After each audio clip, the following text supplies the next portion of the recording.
This is CGTN, China Global Television Network.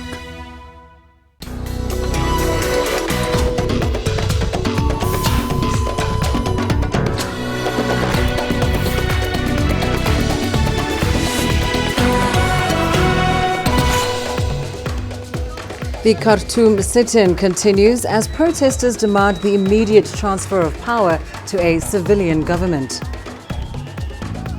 150 people reported dead as rival forces continue to battle for control of the Libyan capital. And DRC President Felix Tshisekedi visits the east of the country amid reports of insecurity.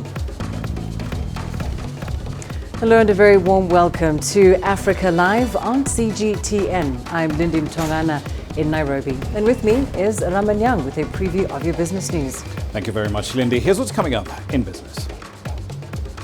The international arbitration case between Egypt and Israel over natural gas nears its end. And Ivanka Trump continues her tour of African economies. We'll have the details on those stories and lots more coming your way in the course of the hour. For now, though, let's start with the latest in current affairs with Lindy. Thanks, Rama. And let's start the hour in Sudan, where a sit-in at the country's army headquarters continues.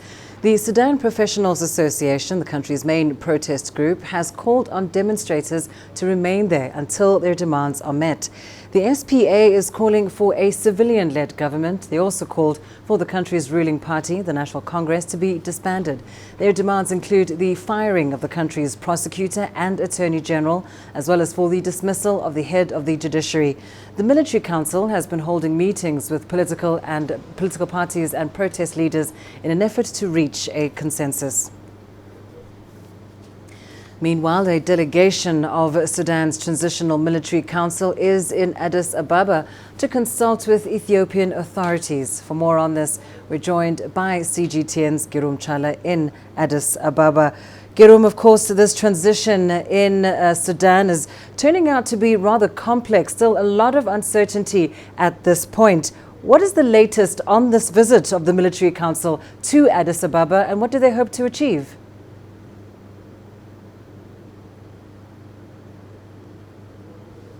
It appears we have lost Girum Chala. We will try and reach him a little later for more on that visit of the Military Council to Addis Ababa. For now, though, let's turn to news from Libya. The fighting, of course, continues between rival government forces in the country and is now in its second week. The World Health Organization has reported at least 147 people have died and more than 600 others are wounded from the clashes. Here's CGTN's Mohammed Abubakar with more. Hundreds of residents of Misrata turned up for funeral prayers of 6 pro-government fighters. They died while fighting Eastern forces in Tripoli. At least 150 people have been confirmed dead in the ongoing battle. Meanwhile, residential buildings in Tripoli's Abu Salim were rocked by missiles as troops allied to the Western-based government and those supporting Commander Khalifa Haftar faced off for the second week. It is not clear who is responsible for the attack. As residents assessed the damage, United Nations says 3 million books have been destroyed in Tripoli. According to the UN, this places the future of children of Libya at the risk of missing out on education.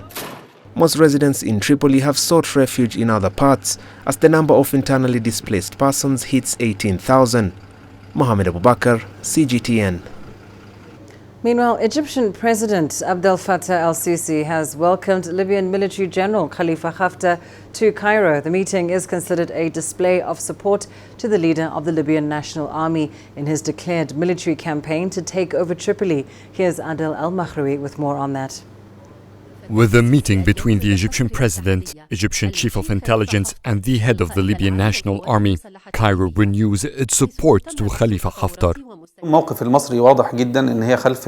Egypt practices a very clear policy towards Libya. It has no hidden agendas. It supports the Libyan National Army, which Cairo believes is key to bringing stability and security. Libya is an integral part of Egypt's national security. They share a very long border, and Cairo's interested to end that crisis in the soonest time. Khalifa Haftar's forces claim they are on a campaign to counter terrorism. though his supporting Eastern government has issued an arrest warrant for the head of the UN-backed Western government, Faiz al-Sarraj, a step that clearly shows a political motive to push al-Sarraj away. Many questions surround al-Sarraj's government, especially when it comes to supporting some militias in the West and its suspicious relations with some countries that support terrorism. But Haftar has a clear stance towards these militias, which is identical to the Egyptian view.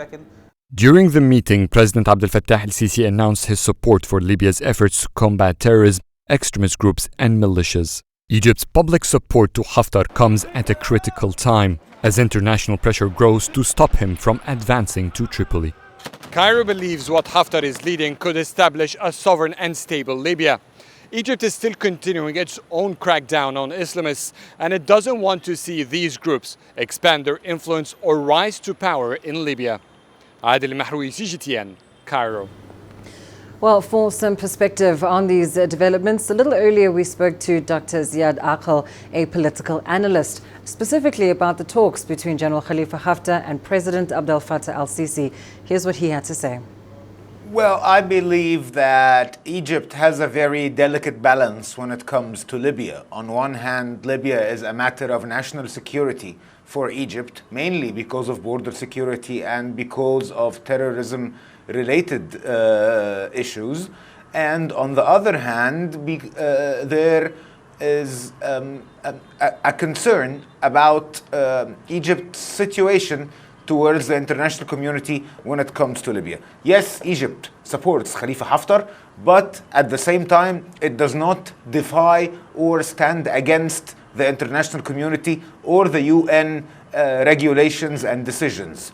There are a lot of talk in Cairo at this moment that Khalifa Haftar is here to ask for support. Maybe because his military operation is not going as well as it was expected to. But at the same time, Egypt will not violate any decisions or any other regulations taken by the international community, whether the UN or any other alliance towards the Libyan file. So this meeting is basically reassurance of how Egypt coordinates with Khalifa Haftar, how Khalifa Haftar is the main ally of Egypt on the Libyan inside, but also how Egypt deals with the Libyan file on two different dimensions. I believe that the Libyan National Army, of course, is the most institutional power in the Libyan inside, but the military confrontations over the last week did not prove that he can enter Tripoli. Maybe he can approach towards the south, he can expand geographically towards the west, but entering Tripoli, entering the capital, claiming that you are the only military force in Libya is very far from over. Until now, all the military confrontations have proven that there is no superior military power inside of Libya, that all the military forces are very close to each other in the amount of influence and within confrontation and within military fighting. Well, let's return now to our coverage of the political transition in Sudan. Of course, former President Bashir was deposed by the government after 30 years in power, but protesters have continued making demands, key among them that power be transferred to a civilian government. Meanwhile, the delegation of Sudan's Transitional Military Council is currently in Addis Ababa to consult with Ethiopian authorities. Let's bring you more on this. We're joined by CGTN's Girum Chala. Girum, of course, this transition, it is a period of great uncertainty in Sudan, but talk us through what the Transitional Military Council is doing in Addis Ababa and what they hope to achieve from this visit. Well, the delegation of the Sudanese Transitional Military Council, led by General Jalaluddin al-Sheikh, has arrived here in Addis Ababa noon local time and was received by the State Minister of Foreign Affairs of Ethiopia, and they had talks in the foreign ministry about the whole situation in Sudan. But later, the most important meeting was held between the Prime Minister and the Transitional Military Council of Sudan at the Prime Minister's office. They have briefed Prime Minister Abiy Ahmed of the current situation in Sudan, what they are doing to be more inclusive in the situation, and finally perhaps give power to the civilian administration. Prime Minister Abiy Ahmed on his side said, well, Ethiopia will be on the side of the people of Sudan in this important time, and it will deliver whatever assistance the country is asked to. But at the same time, he said that he wished all the best for the people of Sudan, but then they need to be inclusive, as they said themselves, and also solve their problems without any foreign intervention, including their neighbors. But at the end, the Prime Minister reassured the council members that Ethiopia, their neighbor, will be alongside Sudan. Well, of course, that Transitional Military Council is facing added pressure from the African Union. They're threatening Sudan with automatic suspension from the bloc if civilian rule is not restored in 15 days. A rather tight deadline. Tell us more about this, Girum. Well, the African Union from the onset called the military's intervention a coup d'etat because, as you remember, based on the Charter on Democracy, Elections and Governance, any intervention by the military and takeover of power from civilian administration is called unconstitutional change of government. As we've said earlier, now the African Union wants things to be normalized in 15 days' time. What that means is the African Union should and will continue taking measures against Sudan according to the law that the charter that I was mentioning, the Charter on Democracy, Elections and Governance. And according to that, Sudan, first of all, if things are not corrected, should be banned from its membership of the African Union. And then economic sanctions should also follow, and also perhaps if things go out of control, perhaps according to the law, the African Union could also take some of the military men there to an independent court. Now, this all could be concluded easily if the military follows what the African Union is demanding, or what the protesters are demanding at the moment, of a civilian transitional government to be formed and elections to come as soon as possible. So the African Union is maintaining the position that we have talked about of 15 days of normalizing the situation of a civil administration in Sudan, and they will be sticking to it as we know. Those demands, of course, loud and clear, especially from those protesters. Let's hope the Military Council is listening. Thank you so much, Girum Chala, joining us there from Addis Ababa. Now, the two sides in South Sudan's peace deal will meet this month to decide whether the formation of a unity government should go ahead as planned. Former Vice President and current opposition leader Riek Machar believes the May 12th deadline will not be met and has suggested a 6-month postponement. The current government is also in favor of a delay. CGTN's Patrick Oyet has more. A peace deal signed last year between President Salva Kiir and opposition groups dictates that a new government be formed in May this year. But with just days remaining to the scheduled formation of that government, security sector reforms are still at very early stages. The peace agreement provides that all opposition forces be put in designated camps or in cantonment sites. There are some activities which are not yet performed, especially in terms of transitional security arrangements, and especially on the establishment of the cantonment sites, the screening of the forces, and their screening of their forces and their training and deployment. The East African regional body, the Intergovernmental Authority on Development, or IGAD, which mediated the deal, says the peace process is progressing well, even if the revitalized Transitional Government of National Unity, or RT-GONU, does have to be pushed back. The decision whether we form the RT-GONU or whether we postpone it and what not, this will be really the decision of the South Sudanese people themselves. The new government is set to have 5 vice presidents and 35 ministries representing all former warring factions. But when parties to the country's peace deal meet next month, the current government also looks set to back a delay. South Sudan's government argues that it's better to postpone the start of the interim period rather than rush the formation of a unity administration. It thinks it's important to complete security sector reforms first to avoid the country slipping back into war. Patrick Koyet, CGTN, Juba, South Sudan. Well, time now for a short break. Here's what's still ahead on the program. DRC President Felix Tshisekedi visits the east of the country amid reports of insecurity. And more than a decade later, we catch up with some of the victims of Joseph Kony's Lord Resistance Army in Uganda. For lucrative economic data out of the country, the country's foreign currency reserves. With a dedicated and diverse team of anchors, CGTN now brings Africa to the palm of your hand.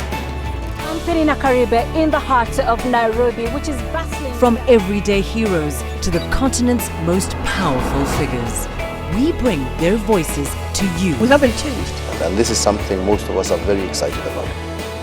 We bring you news that's changing perspectives.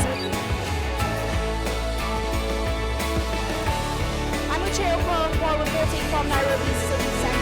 News that brings Africa to the world.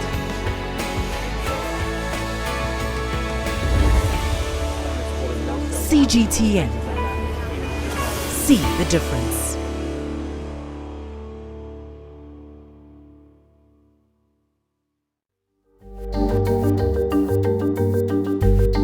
Africa Live.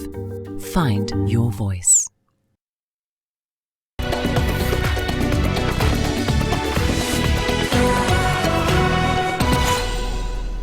Welcome back. Egypt's parliament is set to announce on Tuesday the final set of constitutional amendments, which Egyptians will vote on later this month. While the majority coalition suggested to allow President al-Sisi to stay in power until the year 2034, the final draft, however, recommends a shorter extension. Our Cairo correspondent, Adal Al-Makhri, explains the report in more detail.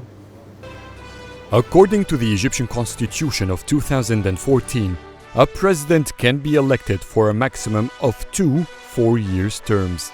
Parliament wants to increase that period. I don't think that a 4-year term by any means is appropriate for Egypt. We had two extremes, from 30 years of Mubarak to 4-year terms. Our country needs stability and a long restructuring process. The Egyptian constitution says any changes in the duration of presidential terms must be followed by guarantees. Constitutional experts say the guarantee is to preserve the 2-term ceiling for all presidents. However, if we elongate the duration of each term, that is not a constitutional violation. Parliament has settled on keeping each presidential term to 6 years, keeping the 2 terms limit. However, they're adding an exception for President el-Sisi. We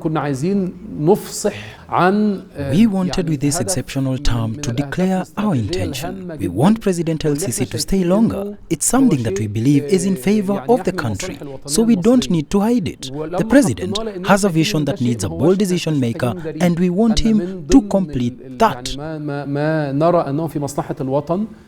So far, President el-Sisi's term ends in 2022.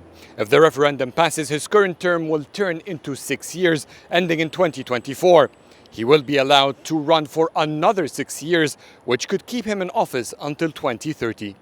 Adel Mahroui, CGTN, Cairo.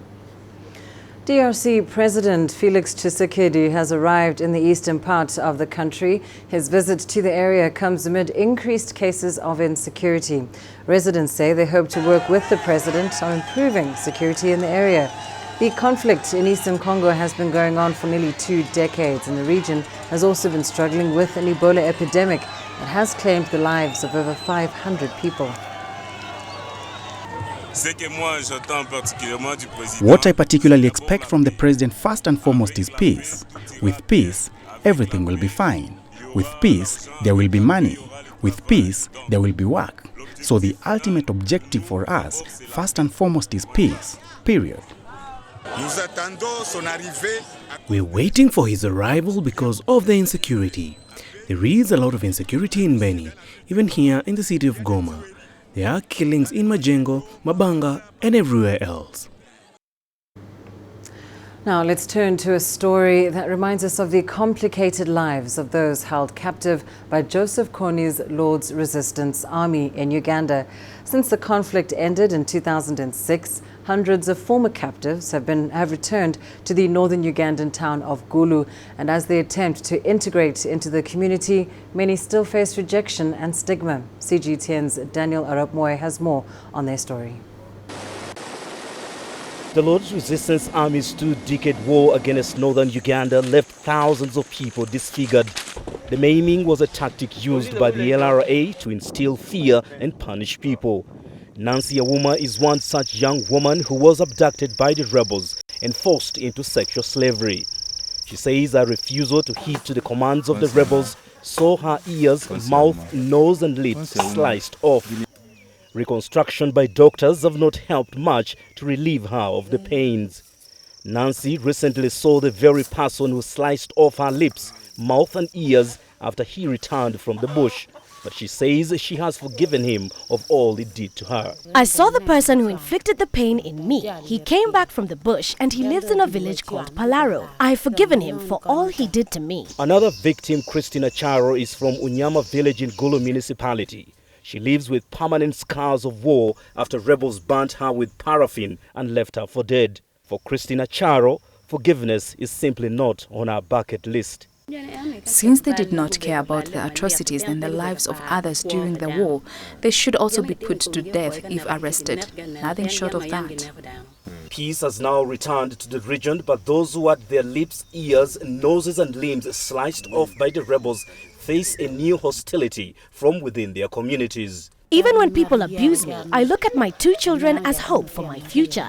The fact is that nobody likes me, even my very own people. Many young men who were forced to commit unspeakable acts while in the bush have now returned and living alongside those they once brutally tormented.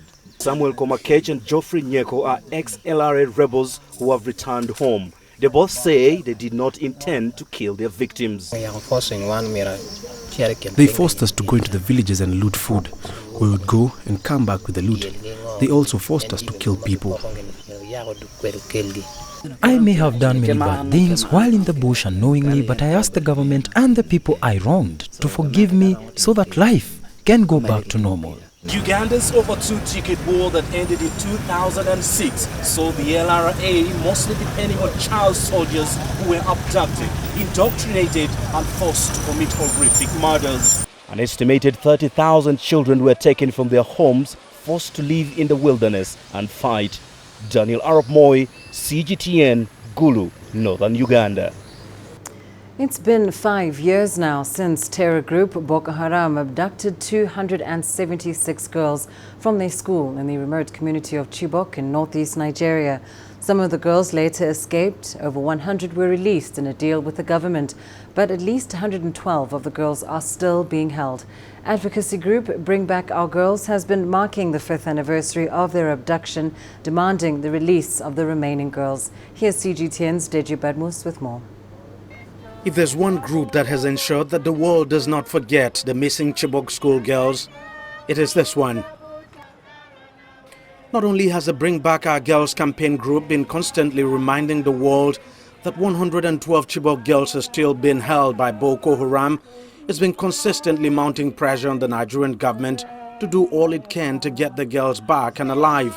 What are we demanding? Bring back our girls. This march across some major streets in Lagos is to mark the 5th anniversary of the abduction of the schoolgirls. They eventually ended up at the local UNICEF office in the city, where they passed on their message.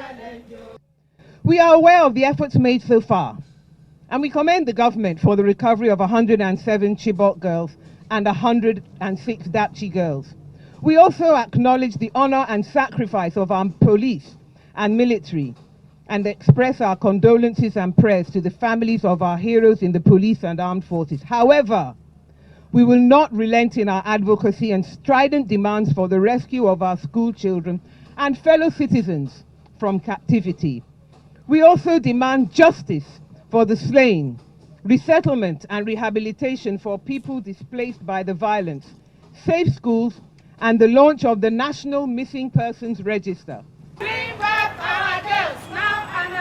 The group later returned to the sport under a major bridge in the city, where they've been holding sit-outs every week for the past 5 years to press for the release of the missing girls. Among the group is this man from Chibok, whose niece is among those released by the terror group. He says his community prays every day for the release of the remaining missing girls.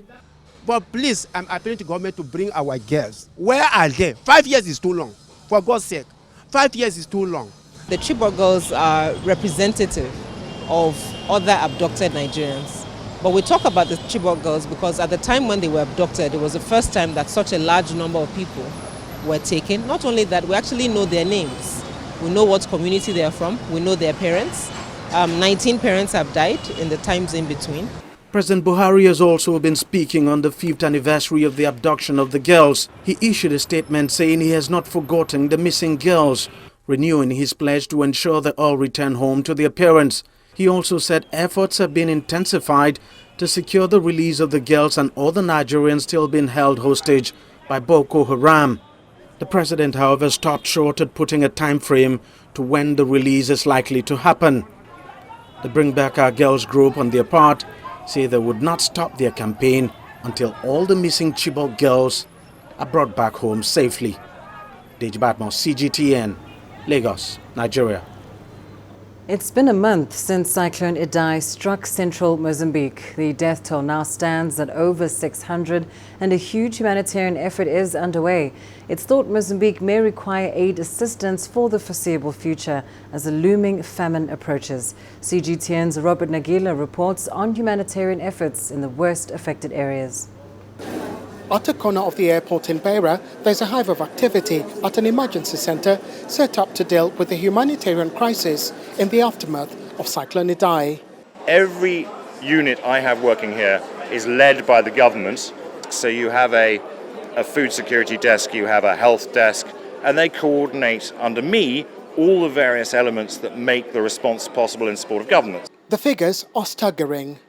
The government says the death toll now stands at 603. 1.8 million people are in need of humanitarian assistance, while close to 5,000 cholera cases are being treated. At least 73,000 displaced people are in 70 displaced camps. Many of them have lost their homes and their belongings. More than 1 million people have now received food assistance. We can affirm with certainty that we are facing one of the biggest natural disasters to hit Mozambique in living memory. From here, at the airport, aid is directed to affected areas in coordination with teams on the ground. We have assessed several areas with the helicopters, so we have partnership with some foundations that have provided free of charge some helicopters. Helicopters are heavily relied on. Much of the affected areas in central Mozambique are still flooded. Where the roads have been repaired, aid is now coming through in large consignments. We are continuing to look at areas that are in need and how to reach further flung communities with shelter kits, hygiene kits, all the different things that people need. In the meantime, aid continues to arrive at the airport, but much more will be needed in the coming months. More than 1.7 million acres of farmland were flooded in the aftermath of the cyclone, destroying crops. Since the cyclone, the country has faced one crisis after another. And with the looming famine and economic hardship on the horizon, it may be a while longer before the all clear is given. Robert Nagila, CGTN, Beira, Mozambique.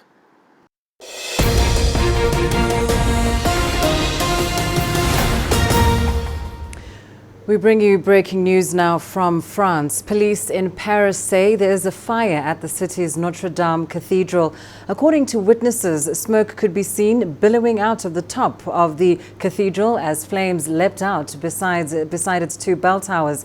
A major operation is reportedly underway. A City Hall spokesperson said on Twitter that the area is being cleared. This is a developing story and will certainly bring you further updates as more information becomes available.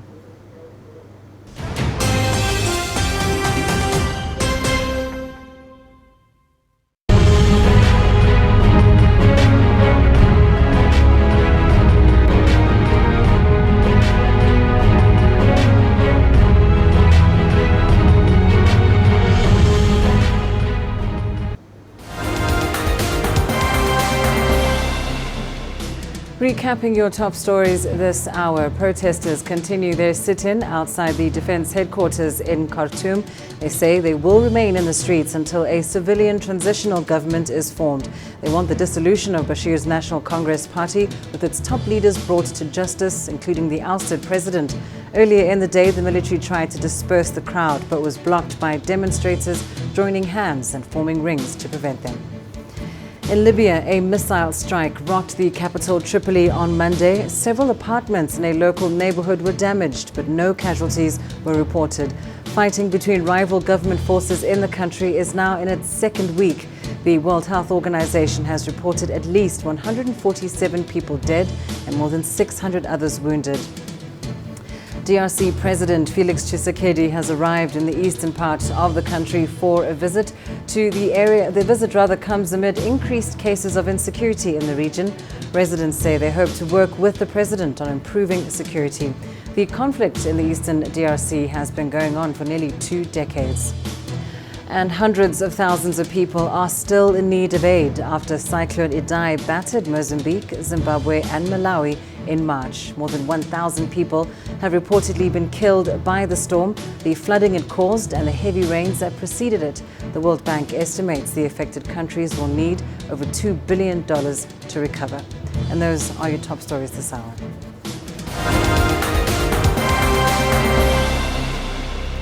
And let's now go to Raman Young for your business news. Thank you very much, Lindy. Here's what's coming up in business. The international arbitration case between Egypt and Israel over natural gas, here's its conclusion. And Ivanka Trump, first daughter, continues her tour of Africa. Africa is the nexus of enterprise, and global business will tell you why it matters. From the mega investment projects to multi-billion-dollar mergers and acquisitions. Africa today collects, just in terms of revenues from taxes alone, $545 billion a year. If you take 10% of that and you devote it to the energy sector, problem solved. All this on Global Business, weekdays at this time on CGTN. Every story starts out like this. Okay, we'll head up now. Beyond the rush of the numbers, there's always a more fundamental question. What happened? Who has been affected? When market-moving decisions are made, who's responsible? And why? Let's get some reaction on ground. Joining us in Johannesburg is Sutra. Hello, Nairobi. This is how all stories begin. See how they end. Only on Global Business.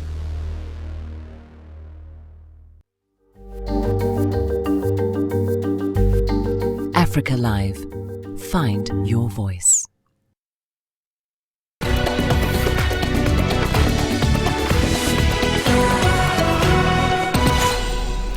Welcome back. The international arbitration case between Egypt and Israel over natural gas trading could be resolved in the months to come.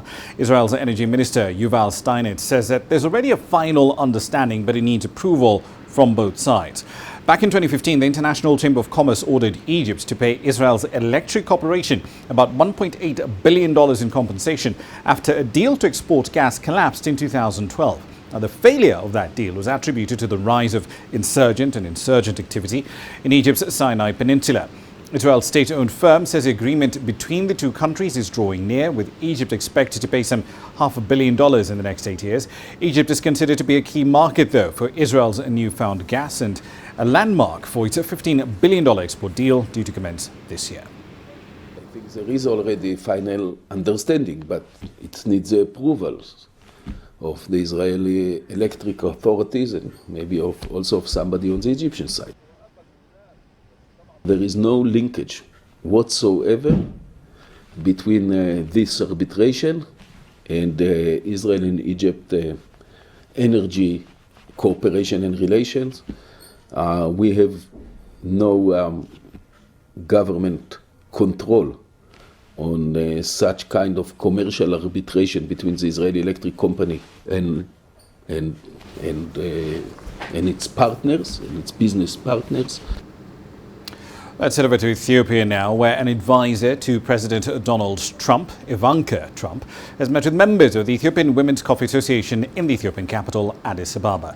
In an hour-long session that included a traditional Ethiopian coffee ceremony, Ivanka pledged and reiterated her support for the group and other women-led startups.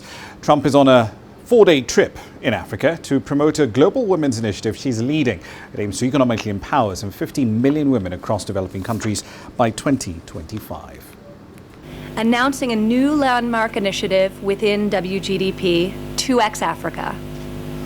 Thanks to this partnership, OPEC will directly invest an additional $350 million to help mobilize $1 billion in capital supporting women-owned, women-led, and women-supporting projects in sub-Saharan Africa. I ask you to join us as we work towards a future where every woman in Africa can attend school, access training, pursue her dreams, and bring a greater safety, opportunity, and freedom to her children, her country, and to the world. Onto the western end of the continent, Senegal's capital, Dakar, hosted the Western African Summit for Renewable Energy. That meeting allowed the participants to make an inventory of progress and challenges related to development of green energy sources across Africa. Focused on promoting good practices to implement a successful and efficient energy transition on the continent, the meeting brought together some 30 experts from Africa and around the world. After 3 days of discussions, the experts encouraged, among other things, the development of available resources in Africa in order to reduce the cost of energy for the population. Les ressources en Afrique sont très abondantes. Le besoin Africa boasts very abundant resources whose need is significantly increasing. Therefore, we can only be optimistic about the penetration of renewable energies in mixed energy markets throughout Africa. In addition, many laws have been passed to facilitate initiatives and push for the development of these green energies. Technology is also improving and it's possible to combine. So the future looks very interesting for these types of energies in Africa and in the world.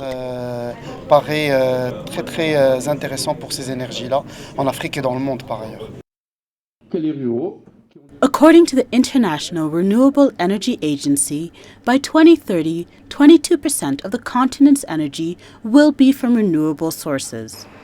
In order to take full advantage of the benefits available to African countries, some challenges remain, including the integration of energy policies.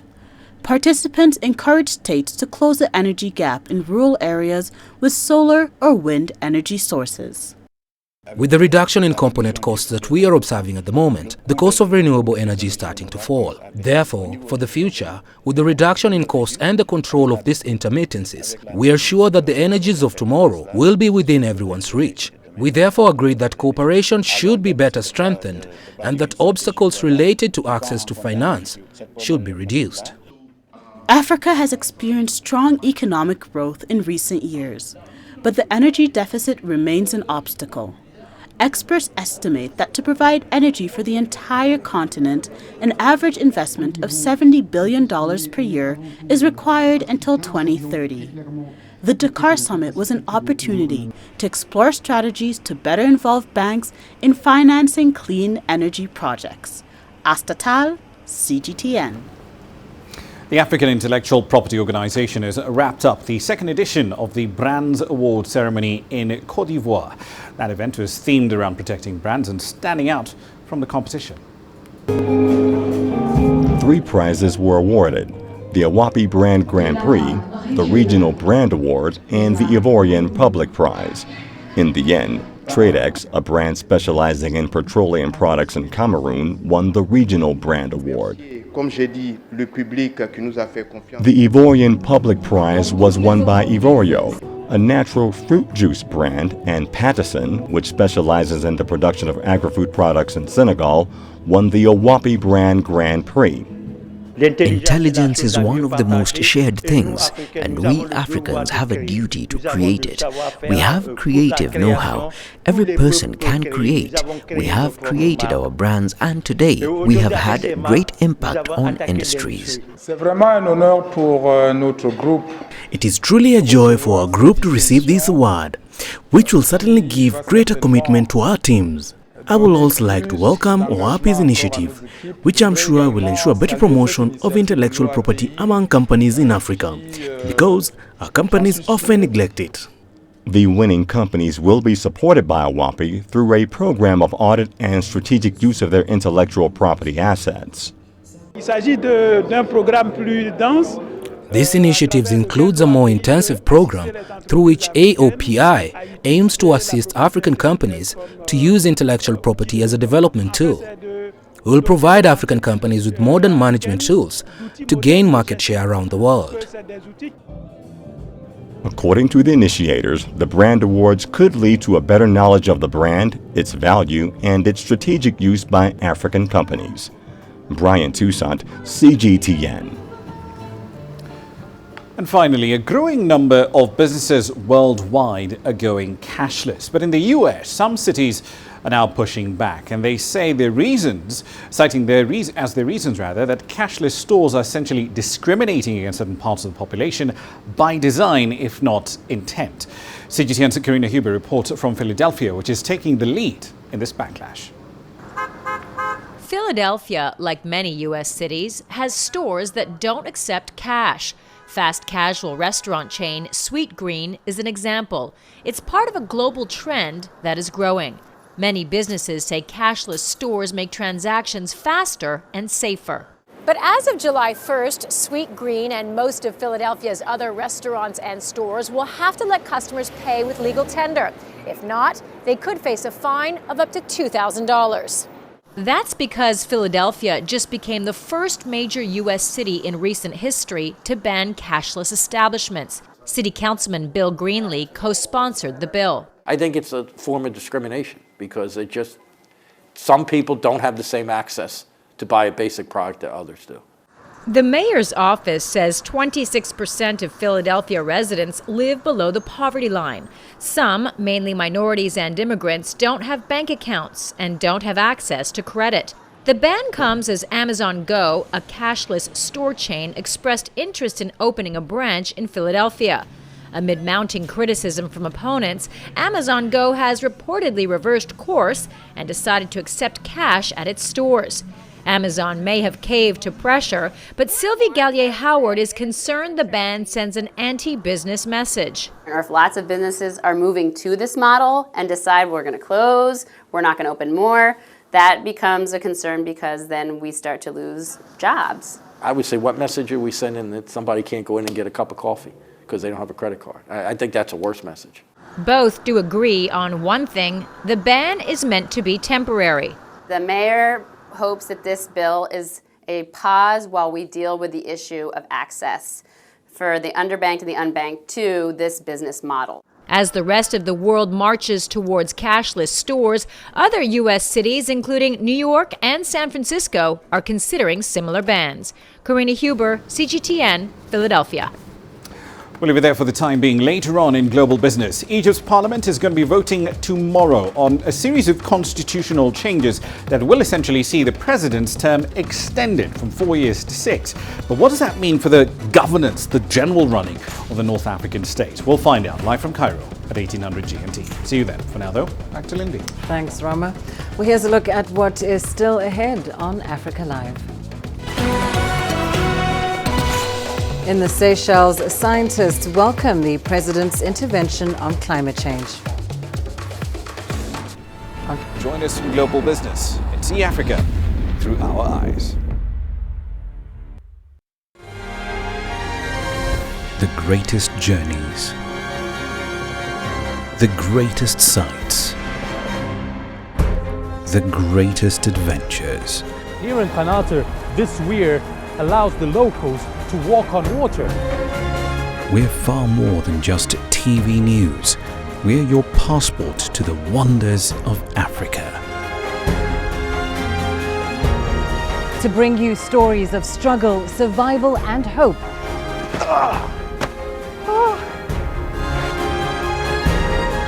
So let's explore.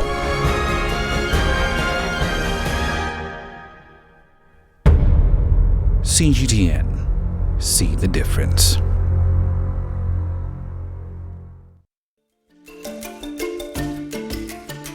Africa Live. Find your voice.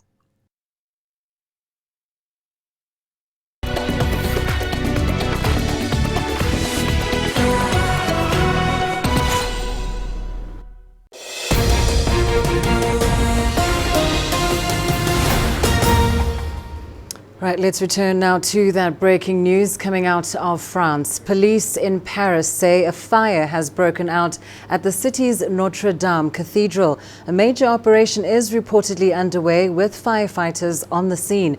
The cause of the fire is not yet clear, but officials are linking it to renovation work. The area surrounding the building in central Paris has been cleared. Last year, the cathedral launched an urgent call for funds to save it. At the time, it was starting to crumble. That building, of course, is about 850 years old. This is a developing story. We'll certainly bring you more updates as more information comes in. For now, though, let's turn to news from the Seychelles. Scientists have welcomed the president's intervention on climate change. President Danny Faure launched an appeal for stronger protections of oceans. Here's more on that story. Scientists on the ocean Zephyr have been plunging to the ocean depths to gather crucial information. The changes beneath these waves can affect billions of people around the Indian Ocean. Seychelles is using the information gathered by its scientists to expand its policy on protecting its national waters. The scientists receive a special guest on board the ocean Zephyr. The Seychelles scientists working here, they continue to do a lot of good work. And from the interaction that I've had with them, my government is committed to give them more support. And this is what we are going to do, to give them more support.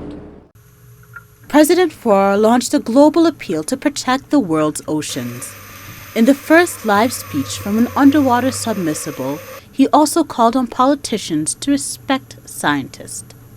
One of the things that I really liked is that he mentioned that politicians really need to start taking scientists seriously. So the data generated is based on, research. So essentially, it was really good to be able to have that experience. Stephanie Marie, one of the youngest members of the mission, was the first to take the ocean Zephyr to the ocean's depths, an achievement President Faure took notice of. My mom, she didn't believe it until I told her the president posted on the Facebook and everything and congratulated me, and then she saw it in the news, but she still didn't believe it and said it's me, and then I had to kind of show her the thing that he posted, the message, so then she believed me. Seychelles is made up of 115 islands, making it highly susceptible to changes in the sea caused by climate change. Astatal, CGTN. Senegal's colourful pirogues are a hallmark of the country's coast and a defining feature of a country in which fishing is the cornerstone of life. CGTN's Michael Karanja has the story. Sharif Ndiaye has been decorating Senegal's famous colourful pirogues for 15 years. Inspired by his mentor, the 32-year-old gave up fishing to learn the craftsmanship from him. He developed his own distinctive style and became the go-to painter for many families in this fishing neighbourhood of the capital, Dakar. All my drawings mean something, and they are all different from the other. It's not easy to paint a boat because it does not have the same surface as a canvas. If you are not familiar with the boat, you spend most of your time painting because the shapes you paint on the boats are different. The boats do not have a smooth surface, and if you are not familiar with the boats, your drawings won't look straight, and a lot of people who try to paint on boats make mistakes. The wooden fishing boats first arrived in Senegal from Madagascar during French colonial rule. They remain popular amongst the fishing community, who sail day and night to catch fish to sell at their ports markets. The colours attract the fish, like blue, pale green, white. These are the colours that attract them, especially at night when the moon shines. According to the World Bank, close to 20% of Senegal's workforce is in the fishing industry. As a painter, Sharif earns between $170 to $250 per boat, depending on its size and design requirements. Many of the boats he decorates feature his signature painting of an eye to ward off evil spirits. Michael Karanja, CGTN. And coming up in your sports news, Kenya's Lawrence Cherono and Ethiopia's Worknesh Degefa claimed top honours at the Boston Marathon.